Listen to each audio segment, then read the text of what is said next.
Today, we are going to talk about a really important subject, which is really close to my heart, which is mental health in the tech space. So the title is The Path to Stable Mental Health. It's basically my story of how I discovered the importance of mental health as a tester and the various strategies I've used to be highly productive and get a more stable mental health. So that's pretty much what I'm going to cover today. At the end of this presentation, you're going to get actionable strategies to be highly productive and also be mentally sane in your work environments. So that being said, let's just get started here. A little bit about me. So I'm a senior QA manager and tech career and leadership coach. So I work for a startup company. I had QA there, and also another part of my job is I help people in the tech space get into leadership roles or become more successful leaders in the industry. So that's what I do. And you have my website link there, so all details about me and how I serve people can be found there as well. Also, I wrote a book called Skyrocket Your Career, and I'm really proud of it because it has impacted a lot of people. It hit number 5 on the Amazon bestseller list, won the Best Nonfiction Book Award in 2020. And if you want more information about it, you can go to the website. You can also download the first chapter for free as well, and to get a taste of what I cover in the book. That being said, let's get into today's talk. I'm going to keep it simple and real today, in the sense I'm going to share my real life story, struggling with mental health. So for people watching or listening, I may share a couple of information about myself, and which are private, but I want to share with the community because I want to let people know what happens if you neglect your mental health. So I will be sharing my personal story about it, then go over my transformation process and how I overcame the different struggles which I had. And finally, talk about the crux of this presentation, which is different productivity and mindful hacks to actually be a highly effective tester in the industry and also preserve your mental health. So let's start with the story. Many of you who may have heard me talk may know my background story, but just to make sure everyone is in the same context, so I'm gonna, reshare some of my background story. So I grew up as a shy, introverted kid living in the southern part of India, and brought up in a conservative middle-class family. I was the younger of 2 kids, and I was the average Joe. Well, I should say I was the average Raj, because that's one of the Raj, pausing you for just one sec. I'm not sure. Can you try switch your slides just so we can make sure that the slides are shifting? Oh, slides are not shifting? Okay. Yes, now they are. Now they are, but before they were not shifting? Correct. Okay, hold on. Sorry about that. Not sure why it was not shifting. Okay, I think I have a solution for that. Sorry about that. Give me a second. Let's share my desktop. And then let me play now. And can you see, is the slide shifting now? Now the QA is working. Thanks for letting me know. Others have been just going along with it if no one has stopped me. So thank you. So yeah, the usual rookie mistake of sharing screen. So just for the purpose of what I actually covered, so I was talking about, hold on. So I was talking about me section, that this is my book, Skyrocket Your Career. And that was the link to skyrocketyourcareerbook.com. And then there were 3 things I was going to cover: share my story, personal journey, in recovering from mental health problems and then how I came out of it. And I'm going to cover transformation process. And third thing was productivity and mindfulness hacks. So that's what I was mentioning. And this is where we left off, which was my story. So going back to what I was saying, so I was a shy introverted kid, and focusing on academics was not really my thing. I had other interests and passions like playing outdoor sports and making friends. And yes, I'm a rare. I didn't play indoor games. Yes, I'm a rare exception for being a nerd. But the point here is, from a young age, I constantly kept comparing myself with other overachievers around me, and irrespective of how well I did, I never felt good about myself. So I went into the cycle of anxiety, stress, and depression throughout my childhood, actually. And then at the age of 19, I came to a realization that, you know what, I matter, I'm good enough, and I need to believe in myself to make a change. And then I took a vow to myself that I'm going to prove to people that, I'm a credible person, I can be famous, and I'm going to show the world. So that's how I started my tech career, actually. So for the first 10 to 15 years, I did everything it took to build a reputation and build my skill sets. And as a result of my actions, I was rated as the star performer in 6 out of my 7 companies. I exponentially increased my salary by over 400%, and I'm not even exaggerating. And I had all the fame and credibility I wanted, and I proved to people that I'm a capable person, and I'm a thought leader. Everything was going well until it actually hit me, right? So this was way back in June 2017, and I still remember that moment. So it was midnight, July 2017. I forgot the exact date, but then, so I went into so I wanted to use the restroom. So I went to the restroom, and then all of a sudden, everything around me started dimming, and then I just blacked out.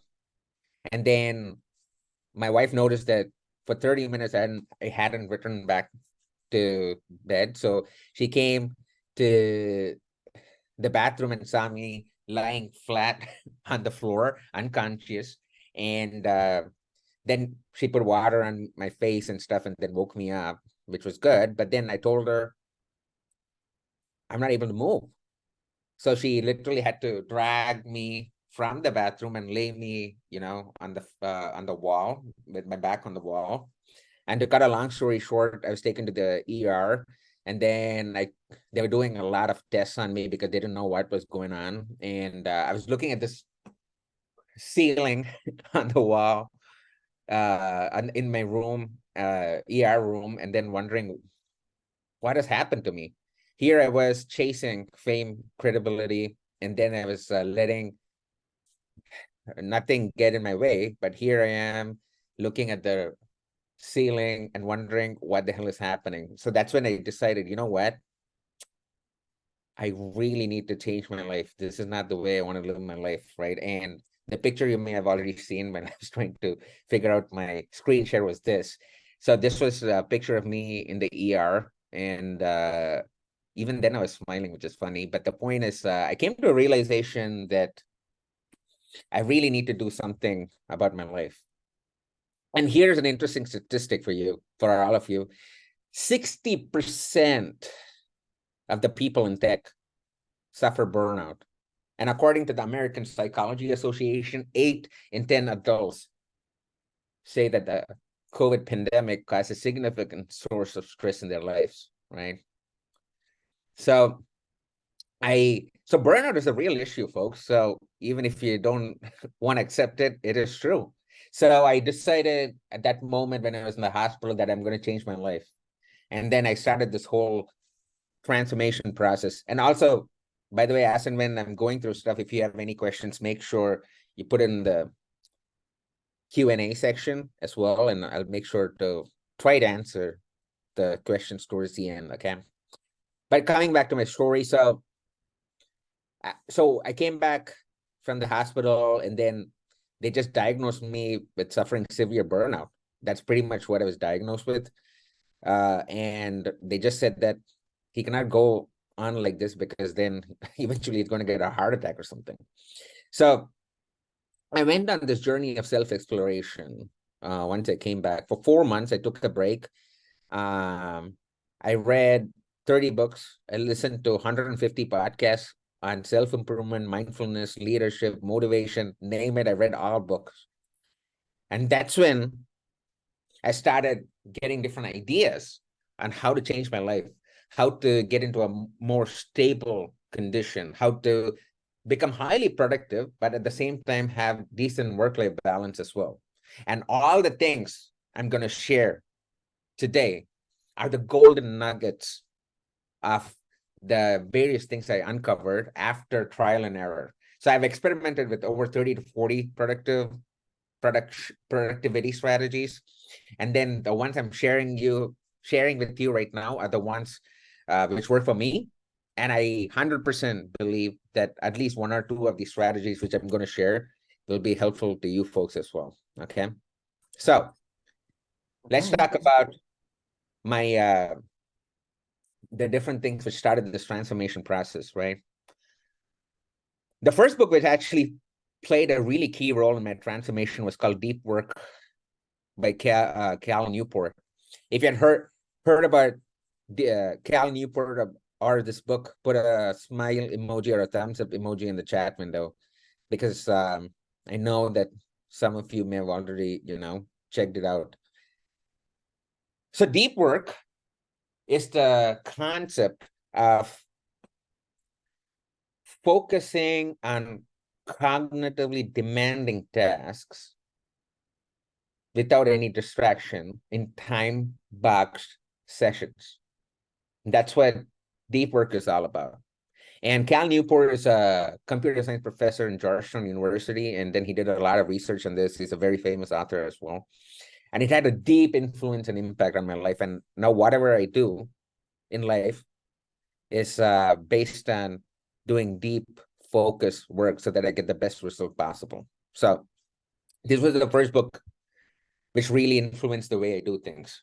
The second book, which really made a trend. Oh, by the way, if you're interested on how I implement deep work and what was my initial analysis of following this concept, you could always check out this link. If you just type in 72-hour deep work and put my name, you should probably get it within the first 2-3 results of Google.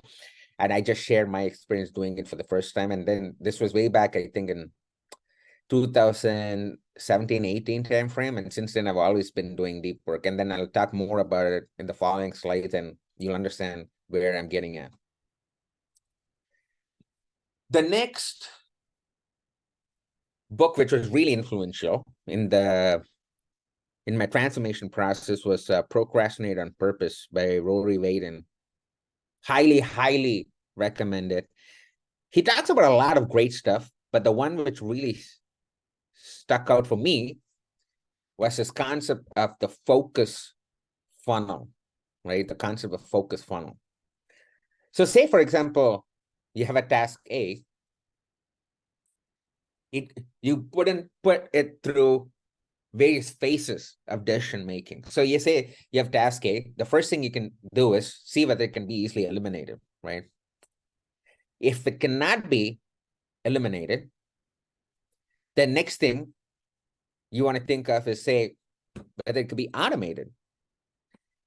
Say it cannot be automated, the next thing you want to think of is whether it can be delegated to someone. And if it cannot be delegated, then you have two choices. Either you could delay that work a little further, which is procrastinate, which is the fourth stage. And if it cannot be delayed further, then you enter the concentrate stage, which is the stage where that's the only thing you need to focus on right now. That's the most important thing you have to do right now. So let's take a use case, right? I said task A, but say, for example, someone says, hey, can you send me this test status report? So the first thing you want to do is see whether it can be eliminated, because the case may be that Jira, TestRail, or Practice, for example, already gives all those data. why do you need a separate test status report, right? So maybe it could be eliminated. But say you don't have those kind of tools, then the next stage is whether this whole test status report work can actually be automated, because you know they're going to ask this every single week. So is there any way to automate that process? Okay, say you cannot automate that process due to various reasons.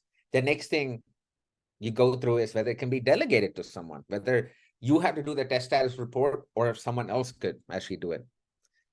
If it cannot be delegated, then you can see whether you can delay sending out the test status report further. And if that's not a possibility, then that is the main thing you have to focus on right now. So there you go. That's a use case for you as well. So focus funnel is the backbone of how I actually make decisions. And that's how I've been a decently effective leader, leading teams from 5 to 50 people in my previous companies. So that's the focus funnel. So deep work and the focus funnel are the basic backbone of how I actually look at work and how I do things.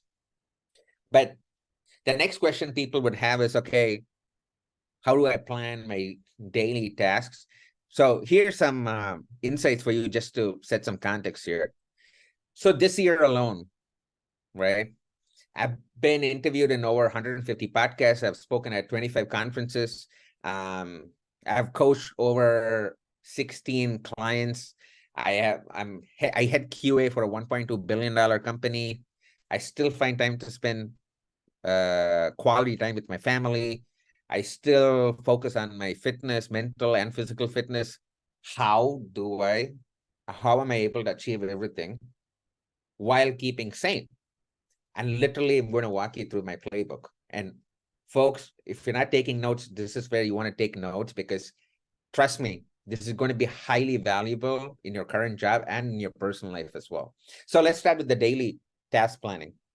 So every morning, the first thing I do is I have a to-do list. So I write down all the things I want to do that particular day, okay? Once I have the to-do list, I prioritize them. So I put a number between 1 to 10 in that list.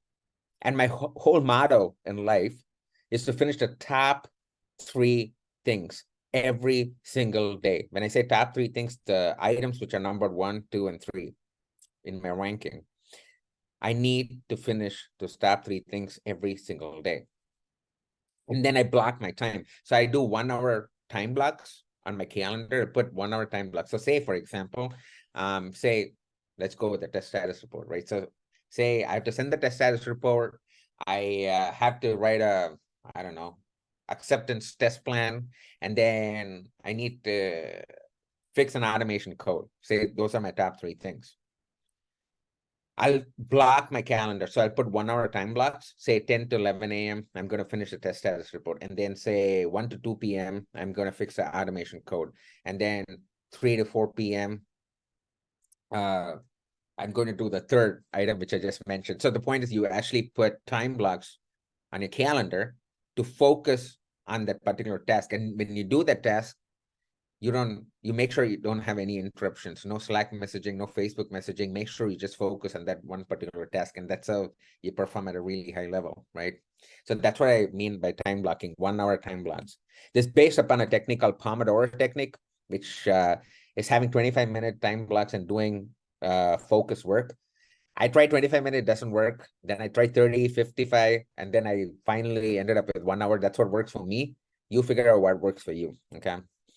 After time blocking, towards the end of the day, I do a retrospective on different things I've done. So the odds are, say I had a production issue, okay? And the only thing I could do was send the test status report, but I couldn't finish, fixing the automation code and then doing my other priority task. So what happens is that gets carried over to the next day's to-do list. And the next day, I repeat the same thing, where I write down the different things I want to do, plus the carryover items from the next day, and then again go through the prioritization process, time blocking process, and then again go through the next day planning. It's an iterative cycle. So summary is, till you die, you're always going to have a never-ending to-do list. But the point to note here is that at least you have a structure. You have a way to focus on the top priority items, which you need to focus on a day-to-day basis. So that's what we're talking about here, okay? So this is the daily task planning, okay? The next thing I do is a weekly planning structure, which is every Saturday from 9:30 to 10 a.m. I block my calendar, and then I look at different things I have to do next week. So before getting into that, what you see in the screen is the different things I need to do as part of my work, and how much time I think I dedicate every week for those things which I have to do. So for example, I need at least 2 time blocks per week, each for learning and reading, because that's a vital part of what I do. Then I need 4 time blocks for content creation, because I write for different companies as well. I need 8 time blocks. When I say time blocks, 1 time block is 1 hour. So say 8 hours for career coaching, then rest could be for speaking, and then my startup company, which I had QA for, right? So these are the different time blocks on an average, which I need. So I know that. How do I know that? That's the next question people may ask. There's this app called Toggle, Toggl, Toggle. And just like Toggle, you have multiple apps, which does the same thing, but I personally like Toggle. So Toggle is like a start-stop watch where you can label a task, say admin task, and start Toggle, and then it'll start the time. And then once you finish the admin task, click on stop. And then over a period of 1 week, it'll show you how much time you spent on admin task, how much time you spent on automation, whatever task you're doing. And do this for 3 weeks. That's my advice. And then you can start seeing patterns on where you're spending the most amount of time. So say, for example, you're leading a team and you're spending 80% on admin tasks, then that tells a story. And you can discover how many time blocks you need for different things by using Toggle. So that's how I arrived at these numbers, in case you're curious. But yeah, the point is, I know on an average how many time blocks I need for different things I need to do. And I already blocked my calendar for the next week for focusing on items related to these time blocks, right? In that way, people don't schedule me over my critical task time, which I need to do. And I can approach the week. When I come on Monday, I already have a plan on what deliverables are there, what meetings I have to prepare for, what presentations I have to give. Everything I've already prepared for it. So that's the weekly planning meeting. So daily planning along with the weekly planning, that really helps me to stay focused on what I need to achieve. And that's how I perform at a really high level. And again, I am an average person. If I can actually perform at a high level, all of you listening or viewing can definitely do that. So I'm pretty confident about it. Right? Let's talk about meetings next. So to be frank, I hate meetings. Okay. So I just hate meetings. But unfortunately, you cannot live without meetings, because especially in a distributed team environment, and especially in a remote team environment, you are going to have some meetings. So how do you make sure the meetings you have are effective? Because remember this, folks, the time you spend on meetings is the time you spend not doing your actual job, okay? So it's opportunity cost there. So you as a leader, you really need to think about, okay, how are you having meetings and who's getting invited? Because it's a time suck for the company and for you as well. And if you don't believe me, here are some interesting statistics about meetings, right? So, first of all, I have a video, but I don't know whether the video will play. I mean, the audio will play. Let me see whether I can share the sound. If not, don't worry about it. I always, let's see. Oh, sorry I'm late, everybody. Man, funny story. Did everybody get an agenda? What? Maybe he has a hidden agenda. Who are you? I'm Bob. I don't even work here. We need some ideas, right? We need some, hang on, we need some, we gotta brainstorm. If we're gonna be client focused and results focused, then we gotta be focused. What? On behalf of the tribe, I would like to vote Sean out of the meeting. I got the team dog this morning. Why don't we try? Number letter. Oh, What about, well, end of this month or beginning of the month.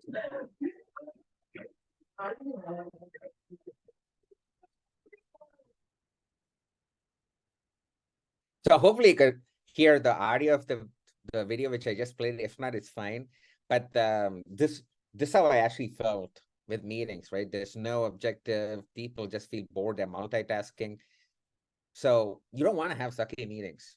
And here's some interesting stats about it as well, which I want to share. 92% of the meetings which happen, people are multitasking in 92% of the meetings, right? $213 billion per year is spent on unproductive meetings. There are about 3 billion meetings per year which are scheduled. And in the US alone, $37 billion is wasted on meetings. So yeah, if you didn't take my word for it, at least here are the actual research and statistics about it as well. So that's why it's really important to have effective meetings. And here are some strategies to do that. So you have the two pizza model. The two pizza model is a strategy which started from Amazon, where you shouldn't have a meeting which then what a medium, two medium pizzas could actually feed, right? So that amounts to about 7 to 8 people. So that's called the two pizza model. So you always want to make sure your meetings have 7 to 8 people. If it's more than that, then it's a conference like this one. It's not a meeting. So that's the two pizza model. That's the basic thing you need to start with. And here are some things you want to keep in mind.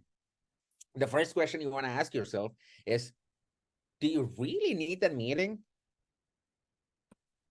And if yes, then you want to make sure you don't invite more than 7 to 8 people. Otherwise, decisions never happen because there are too many cooks in the kitchen.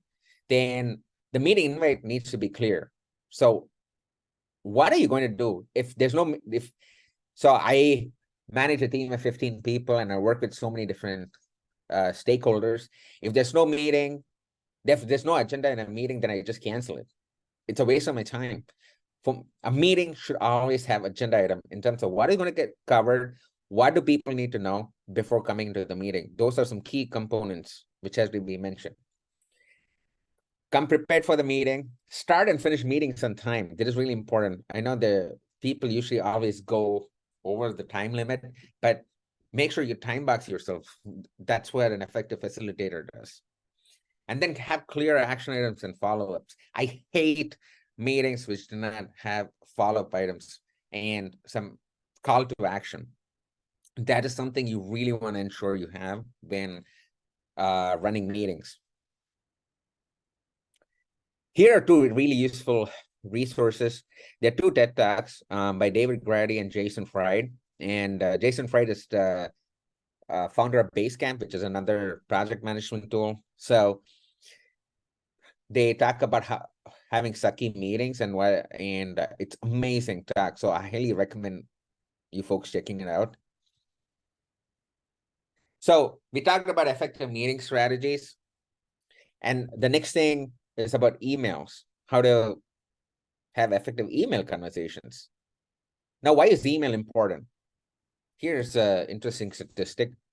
There are 316 billion emails which are sent out every year. And there are about 4.1 billion email users in the world. And this stat was from actually last year. So I'm pretty sure it's increased quite a bit since I took the data. So email is important. And that being the case, how do you make sure your emails are crisp, clear, and to the point? So here are some strategies which I personally follow with email communication to be more effective, right? First thing is the email should have clear subject line. What is the email about? Really clear subject line.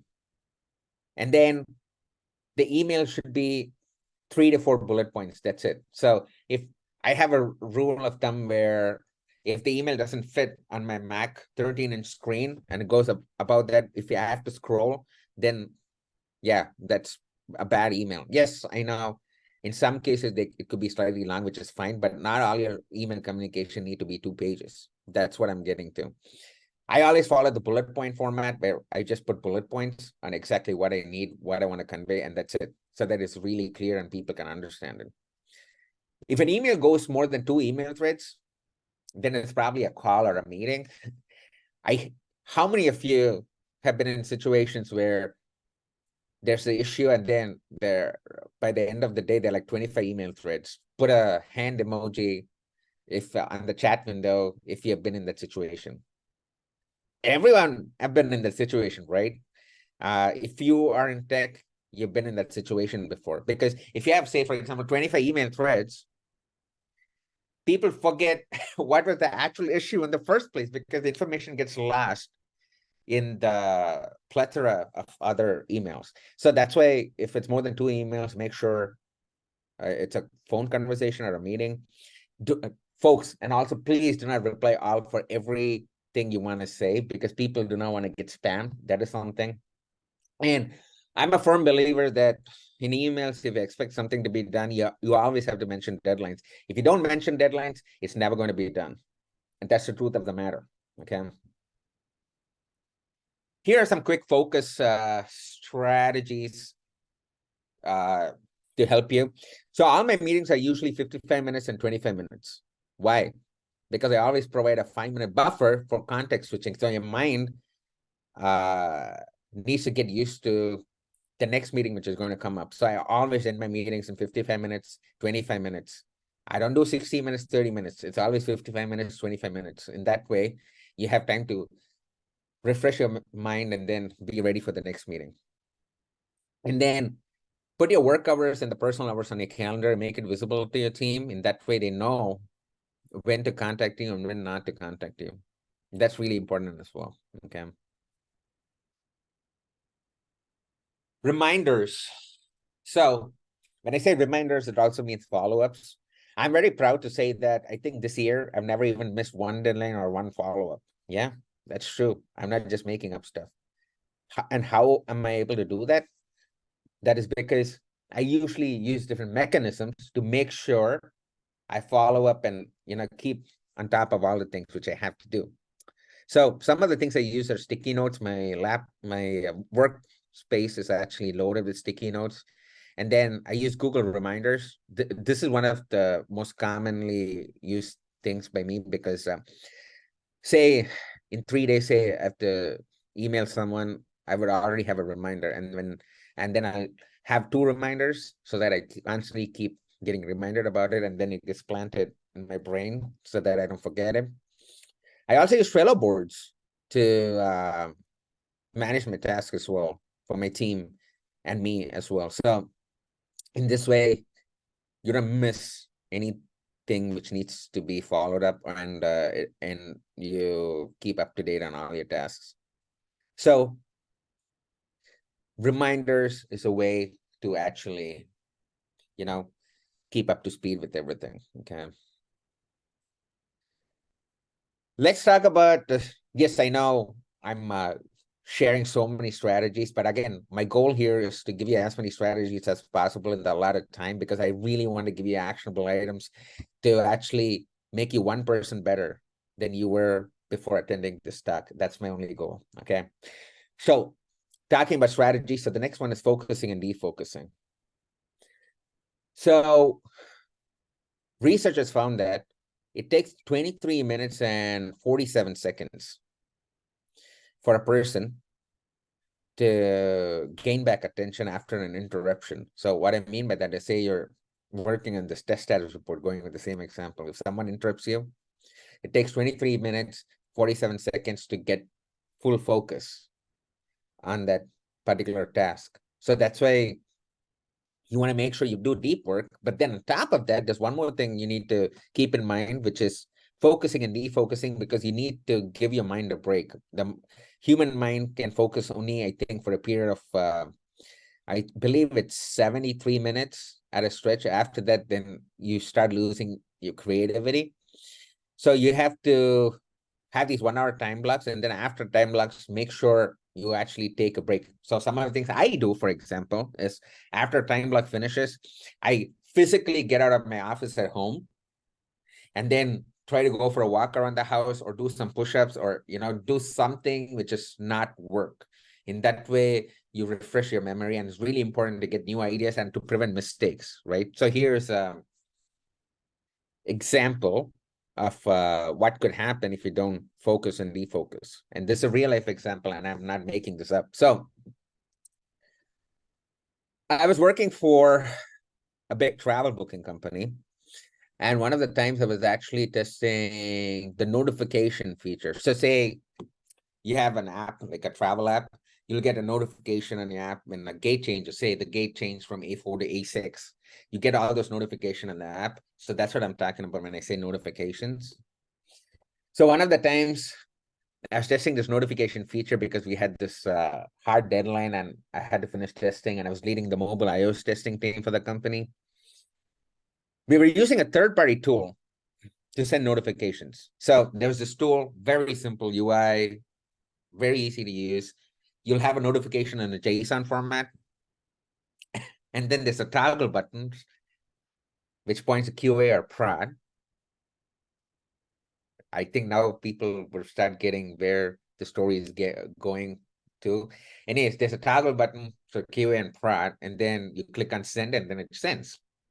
So I was testing this feature, and the first mistake I made was I was testing it for 2.5 hours continuously without defocusing. So I started losing concentration. And one of the times I sent a notification, and then my colleague next to me said, "Dude, I got a notification," right? I said, "Yeah, I sent it." He said, "Dude, this is my production app." And the next thing you know, my other colleagues who have the production app, they started getting notification that a flight in North Dakota is delayed, right? It's a place here in the United States. Apparently, I had spammed 3 million iOS users because one of the times I was testing the notification feature, I forgot to toggle it from QA to prod and was pointing to prod, and then I spammed 3 million iOS users. And to cut a long story short, marketing department had to be pulled, give discount code because Twitter started blowing up, Facebook started blowing up. It's a long story. Then I had to be answerable to the director of marketing, CEO, CTO, and luckily I still didn't lose my job, but it was a learning experience and never have such powerful tools without admin access. That was number one, which I learned from that experience. And number two was you always need to defocus from time to time to actually get clarity. So there you go. That's an example of things which could happen if you don't focus and defocus. Okay. Being mindful. So you really need to be mindful of your surroundings in terms of what you're doing at any point of time, whether what you're doing is actually making sense. You need to be mindful of that. That's what I mean by mindful, in the sense, are you doing something just for the sake of doing it, or is it providing value? Those are some things you need to ask yourself in terms of productivity, because you want to do something meaningful, which actually impacts the project and then aligns with your strengths and what you're supposed to do. If it's not, then you have to revisit it. And in terms of doing focused work, here are some of the things I do. Whenever I'm doing focused work, so for example, right now I'm giving a talk at an online testing conference, and then my phone is on Do Not Disturb. No one can actually contact me except for my wife, who, in case of emergency, if she calls twice within a succession of 5 minutes, then she can reach me. But that means that there's something major which has happened. She's the only person who can reach me, right? Anyways, the point is, I always put my phone in Do Not Disturb when I'm doing critical, deep focus tasks, number one. Number two is, if you have a on-site setting, in the sense, if you actually physically go to the office, and if you want to do some critical work, sometimes just book a conference room, where you have less disturbance, and then do focus work. That's an option. And then another thing is music. So whenever I do critical thinking tasks, I have a specific playlist. Usually it's symphony or instrumental playlist. And I've trained my mind over a period of time that whenever I play that playlist, immediately my mind actually goes into thinking mode. And I'm just not making this stuff up. Research has found that if you train your mind like that, you have more creativity. And I tried and I've tested it, and it definitely works. So these are some ways where you can do more focus work and actually gain more output for the input you put in for the different tasks you do. Okay. And also seek professional help.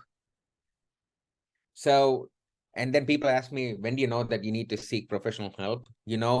When you get comfortable in seeking one. That's what I tell people. So for example, I'm an open book. So every Friday I meet with my therapist, but not just, I have mental health problems. It's just that I want to talk about life. I really want a person who does not know me, who doesn't have any consequences in my work or life, and who's trained, be like a sounding board for me, right? So it could be a therapist, it could be a mentor, it could be your coach, it could be whoever could give you that objective view of things and bring you to reality, right? So that's what I'm talking about here.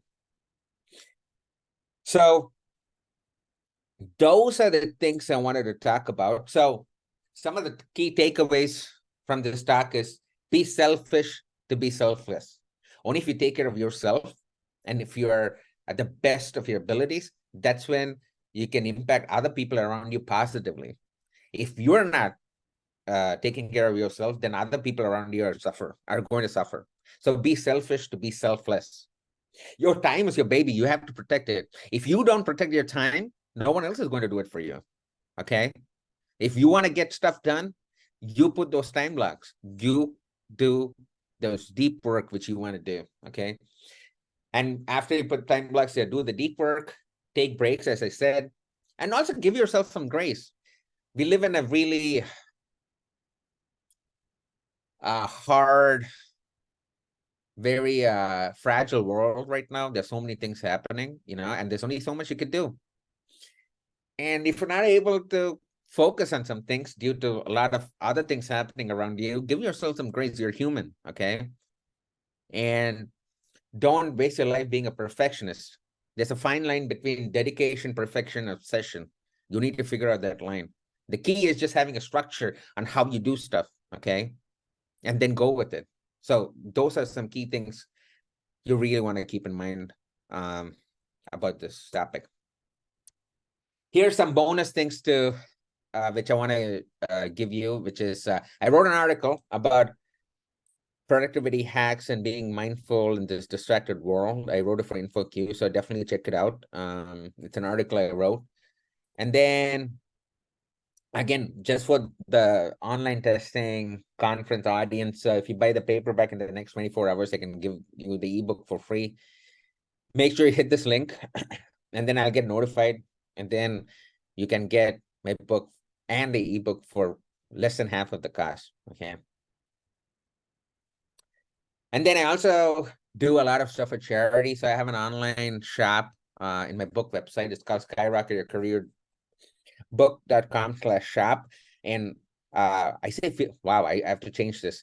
It's not 50% actually. 100% of all profits goes to charity. So I just donate it to different charitable organizations like refugees and people who really need help. So 100%, not 50%, actually goes to charitable organizations. And yeah, I am here to serve people. And if you want to reach out to me, hit my website, subscribe to my newsletter. If you want to, just talk to me, you can schedule a Zoom call with me. And also, I pretty much live on LinkedIn. So just hit me up on LinkedIn. I love to make new connections and talk about various topics like this. So that's pretty much what I had. And I was also keeping a track of time. So I have 2 minutes to spare. So I can take some questions. Okay, great. I was just about to ask you, we've got a few questions piling in here, and we only have a few minutes, so I'll try to just pick a few here. The first is from Julian Jordan. Julian says, I've heard that a tool to effective work and study is to have the 25 minutes on, 5-minute rest method. Is that something that fits into your time blocking approach when thinking of having no distractions? Yep, as I said, that's the Pomodoro technique. 25 minutes on and 5 minutes off, 25 minutes. And off, on and off. So that's how I started with. But then the nature of my tasks were, for me, 25 minutes was not enough. So I experimented with 30 minutes, 35 minutes. I ended up with 1 hour. So it's up to you, like what actually works for you. But yeah, the 25 minutes is the Pomodoro technique, which a lot of people do. But then if that doesn't fit into how we do work, then just extend it. That's what I would say. Okay, great. Someone is asking for the link to the article. So maybe if when you have a moment, if you could post that in the chat, Yes. that would be great. And the final question is from, thank you, is from Rob Wallace. Rob says, this question is, when you first started talking about your transformation, that you mentioned podcasts. So do you have any recommendations, something that you would recommend for the workplace? Oh, yeah. So there's a podcast called Work-Life Balance from Adam Grant. That's the first thing you want to, and I'm typing all this in the chat window. I don't know if it's going to everyone, but anyways, Work-Life Balance by Adam Grant. Highly recommend that. He specifically talks about work-life, and he's a social psychologist who's done work with Google, Microsoft, and is a New York Times bestselling author as well. So I recommend that. And then if you want some if you want some leadership podcast, I will say School of Greatness. That's a great podcast to listen to. The Tim Ferriss Show really interviews a lot of leaders there as well. So those are some go-to podcasts which I listen to, and I found it really useful. Yeah. Okay, great. Thank you. There are more questions coming in, but unfortunately we don't have too much time right now. So I'll pass those on to you later. I wanted to thank you so much for such an incredible session, and for getting so personal and sharing your own story. I think we can all certainly benefit from a lot of the tips that you shared with us, and everyone can walk away with methods to make them more productive and just to have good mental health and balance. So thank you.